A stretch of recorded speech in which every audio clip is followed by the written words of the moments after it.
I am starting with the Paradise Prisma Breeze Cake, which is quite pretty and just a half round sponge. And I'm going to put that over my forehead so I have some background to this design. And I'm doing it quite lightly, almost in a watercolor effect, not pressing it so much as I just pulled and dragged it around. And now I'm going to take some black and white on a large dauber and create the circle in the center of my forehead that will be Jack's head. And with the filbert brush, I am loading up the yellow and orange from a split cake and just creating little crescents back and forth, rotating my brush, turning it to create a very, very easy pumpkin.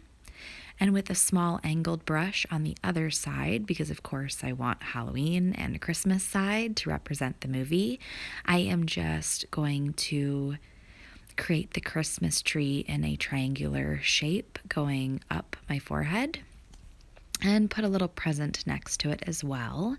Now, while that dries, I'm going back to the pumpkin and putting a stem and some leaves and some vines on the pumpkin to give it some interest and a little bit more depth and dimension, as well as just kind of outline those segments a little bit in brown so they pop and they don't disappear. Now I need to put a star on top of my Christmas tree and add some lights to it. And then a ribbon for the present. I'm just using a pretty lilac color over that turquoise because I thought it'd be a nice combination. And now for Jack's Christmas hat. Of course, you want this to be kind of flopping over. So a triangular shape with kind of a irregular teardrop coming out of it, and just play with it until you get the shape right. You might have to go over it a few times too to get a nice true red. Now his arms, of course, are skeleton arms, so you can make these quite thin. You can think of them as reverse teardrops. You can see I'm dragging my brush and then pressing down to get those long skeleton arms and just pulling them around the top of my eyebrows to frame my face.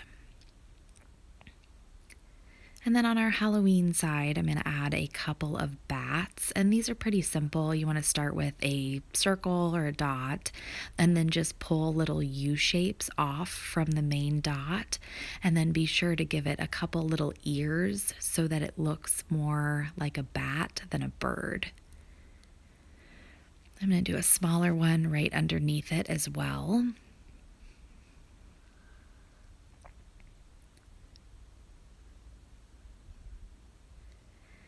And then I'm going to give my present a little bit of a low light outline while I've got black on my brush, and then do Jack's eyes, which you want to look a little sinister. Nose is very simple, just a few small dots. And then his mouth is just a smiley line with some hatch marks going through it. And if you do the eyes right, he'll not look like he's smiling. He will look sinister.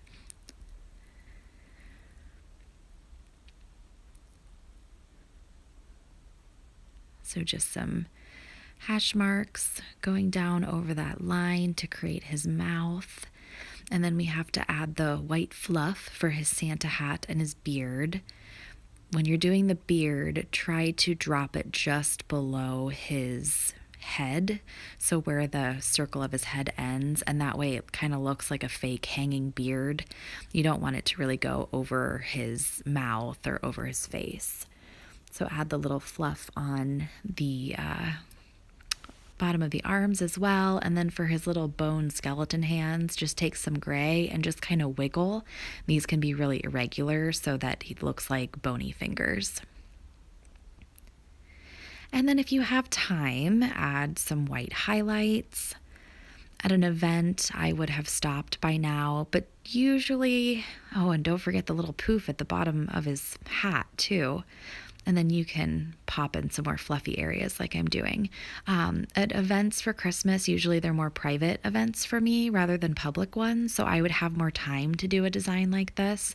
But if you are at a large event, then, don't bother with highlights and the outlining. You can stop way before you get to this step. If you have extra time, by all means, highlighting and adding outlining or lowlights and things like extra extra lights on the tree are a great thing to add. Now, most of you, if you've watched my other videos, know that I don't outline very cleanly with my designs. I do more low lights, so I pick those spots where I could use a little bit of a low light, like right here, and I just sweep that under things like the arms and the hat. I just don't outline that precisely. I think it looks too cartoonish when you do that, and I like my designs to just look a little bit more organic and free-formed. So that's how I do things, but of course, if you like to outline more precisely, by all means do that. So I'm just kind of looking to see where I think some definition could be added. I'm going to go around his little beard here.